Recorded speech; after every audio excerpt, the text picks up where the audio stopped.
আগরতলার গীতাঞ্জলি রেস্ট হাউসে forest ranger অ্যাসোসিয়েশনের চতুর্থ বার্ষিক সম্মেলনের আয়োজন করা হয় রবিবার। ফরেস্ট রেঞ্জারদের ৩ দফা দাবির ভিত্তিতে সম্মেলনের আনুষ্ঠানিক সূচনা করেন রাজ্যের বনমন্ত্রী অনিমেষ দেববর্মা।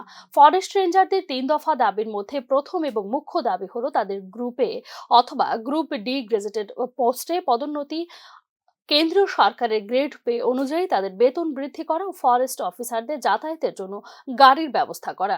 সম্মেলনে উপস্থিত ছিলেন অল ইন্ডিয়া ফরেস্ট অফিসার্স ফেডারেশনের কোষাধ্যক্ষ সুন্দর সিন্ধু, ত্রিপুরা ফরেস্ট রেঞ্জার্স অ্যাসোসিয়েশনের সভাপতি সুমন ভৌমিক, সাধারণ সম্পাদক জগৎ বাহাদুর দেববর্মা সহ অন্যান্যরা।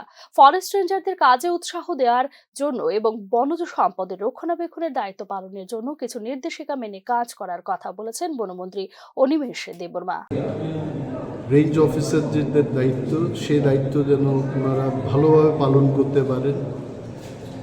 এজ এ মিনিস্টার আমি ওনাদের উৎসাহ দেওয়ার জন্য এবং বনজ সম্পদ রক্ষার যে গুরু দায়িত্ব আমাদের কাছে আছে, এই গুরুত্বটা তাদের বোঝানোর জন্য বলবো না, আমার নিজস্ব যে কতগুলি পয়েন্ট, সেই পয়েন্ট ওনাদের সামনে তুলে ধরব, যাতে করে ওনারা উৎসাহিত হন এবং ত্রিপুরার বনজ সম্পদকে যেন আমরা আরও ভালোভাবে রক্ষা করতে পারি, সেই দিকে যেন ওনারা এগিয়ে যান।